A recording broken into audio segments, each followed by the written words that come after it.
fresh meat. It all begins with a theme, a simple yet haunting melody that introduces us to the town we're about to spend some time in. Using a very simple series of images, director David Cronenberg gives us a peek at an idyllic place, what some might call Anytown, USA. Looks nice, but the music suggests something dark is approaching, something potentially tragic. But there are notes of hope sprinkled throughout as well, so we'll just have to wait and see what we're in for. Because this isn't any ordinary town, this is Castle Rock. This is Stephen King territory. And this is the Dead Zone. And it's the best horror movie you never saw.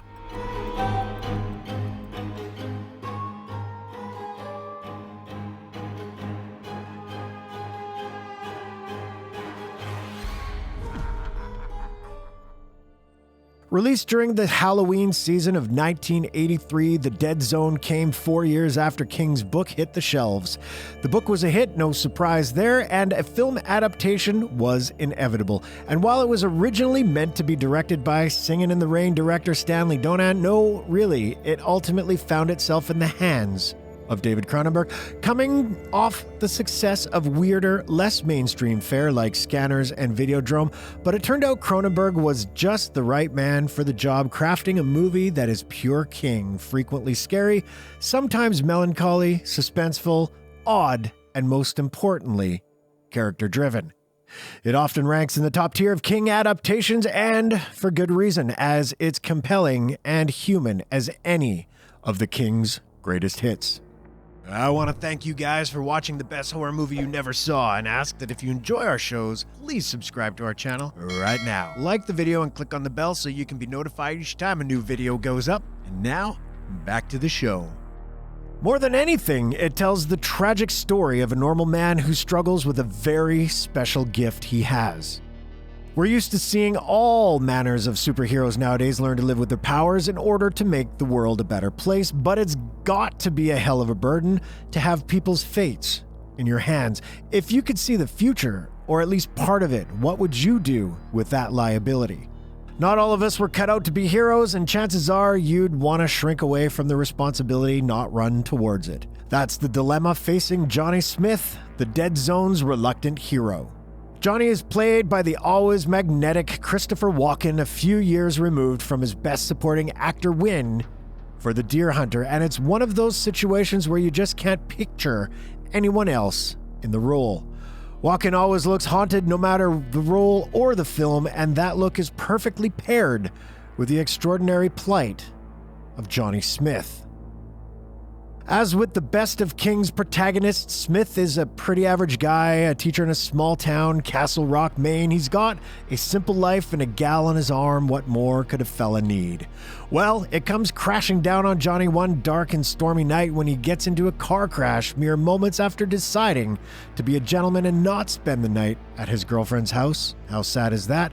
Lucky for him, or maybe not, Johnny survives the accident. And that's when the first bomb drops. He's been in a coma for 5 years. His girl has moved on in the interim, married with a kid now, and if that's not enough of a wallop, Johnny discovers he can see into a person's life just by touching them. It's by no means a cut and dried phenomenon. With some people, he can see into their pasts or catch glimpses of things that have happened to others in their lives. In some cases, he can see into the future, just a sliver of what could and probably will happen. This new gift, if you want to call it that, is not welcomed by Johnny, who at first resists any effort to take advantage of it. Dude just wants his old life back, but you don't have to be a fortune teller to know that's not going to happen for the poor guy. Thus begins 3 very significant chapters in Johnny's life, and the film goes on to play like an anthology of sorts, with Johnny and his gift or curse at the center of it all. It's almost no wonder that The Dead Zone inspired a TV show some years later, as it's perfect material for weekly tales of psychic intrigue and horror. First, Johnny is reluctantly roped in by the town sheriff, played by the always sturdy Tom Skerritt, into helping him solve the mystery of a local murderer. This is Johnny's first real taste of just how unpleasant his powers can be, and Cronenberg stages the sequences chillingly. The killer is ultimately revealed to be a deputy on the police force named Dodd, who decides to take the most bizarre and creepy way out you've ever seen. Worse still, turns out Dodd's dear old mommy was complicit in his crimes, an added bit of nastiness for Johnny to ponder. Things seem to get a little more normal for Johnny once he decides to become a tutor for the precocious son of a local businessman. Seems easy enough, but Johnny soon learns that the child's life is in danger. If he plays an ice hockey game, he and other boys will drown. This not only leads to the movie's most quotable moment, "The ice is gonna break!"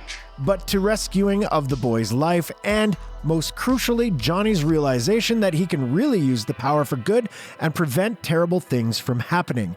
And you'd better believe something terrible is coming down the road pretty fast. Because we haven't yet talked about Greg Stilson, played by an affable, cheery Martin Sheen, Stilson is a local politician quickly on the rise. Seems like the kind of guy who represents wholesome American values, but like all politicians, he's hiding a secret or two. He's a shady grifter at heart. Okay, no surprise there, but he's also very definitely a psychopath who's destined to trigger World War III. Not so wholesome. Once our already traumatized Johnny learns about this Stilson's unwholesomeness, well, he decides to make the ultimate sacrifice and attempt to stop this madman from ever seeing the White House.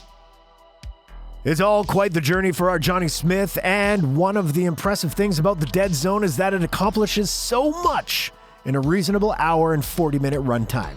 We see the arc of a character who often seems emotionally crippled by his new existence and his path from resistant man of inaction to potential savior of the free world, and that's nothing short of captivating.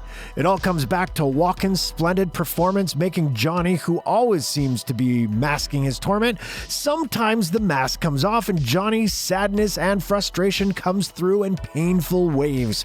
It's one of the finest performances of the man's career. Plus, as a complete aside, raise your glass in a toast to Johnny's incredible popped collar look throughout the film. On anyone else, it might appear bizarre, but on Walken here, it just works. You might consider it his version of a superhero's cape. Walken is aided by a great cast of recognizable faces. Brooke Adams plays Sarah, Johnny's beloved, and we have no problem believing that Johnny is head over heels for her. The relationship is such a bittersweet aspect of the film. Johnny's love for her is never in question, but neither is his acceptance that she's not meant to be with him, no matter how much he wants her. Fittingly, she's there for him at the very end, bringing him a little sliver of comfort before the final curtain call. Already mentioned, Martin Sheen is the very picture of a corrupt politician who's all smiles and handshakes when he's making the rounds. Quite a slithery piece of work in private. In King's book, we get an even deeper look into the warped psyche of the man, but here Sheen perfectly exemplifies the two-faced nature of a fraud in a relatively short amount of time. Truth be told, it should seem kind of curious to everyone that Stilson travels around with a dude who looks like he's a hitman for the mob, but old Sonny leads just the right amount of added menace, so we don't mind the optics. Another necessary addition to the ensemble is Johnny's trusted friend, Dr. Sam Wyzak. He's played by the great Herbert Lom, best known for his hilarious turns as Inspector Dreyfus in the Pink Panther movies.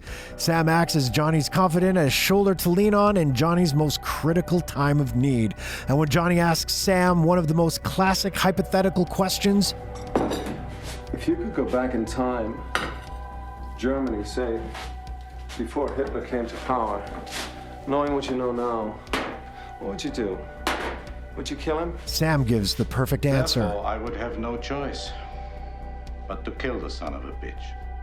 Another crucial character of the film is the very atmosphere of the piece. Accompanied by Michael Kamen's mournful and foreboding score, Cronenberg just nails the look and feel of King's iconic small town. There have been several movies set in Castle Rock, Cujo, Needful Things, Stand By Me, but one could argue The Dead Zone has the look and feel of the place down pat. Cinematographer Mark Irwin gives the film a mostly natural, chilly look, although you could argue that one of the film's most famous shots involving a police investigation in a tunnel is quite intentionally dramatic and spooky. By the way, that tunnel located in Canada is known as the Screaming Tunnel. Good find, guys. Overall, the film's aura is cold and melancholy when it needs to be, with sections of warmth and coziness necessarily sprinkled throughout. Welcome respites from the underlying sorrow in King's story. Hopefully we're not making The Dead Zone out to be too morbidly depressing. In fact, it's far from depressing. It's a surprisingly moving thriller with a genuine beating heart at its center, and though plenty of grim things occur during it, there's no shortage of hope and humanity within. It's a Stephen King story after all, and mingling darkness and light is what the man does often and does very well. The Dead Zone sees the King at the top of his game, and as for Cronenberg, well, it's lacking in the frightening body horror he'll always be known for, but not unlike King, he's always been just as interested in the human condition as he is in the icky stuff. Later on in his career, he focused on material that didn't involve quite as much gore and grisliness, and The Dead Zone can be considered an early peek at what the director was capable of in the drama department. The film can be considered a triumph for nearly all involved, a movie that, despite its title, has a whole lot of life in it.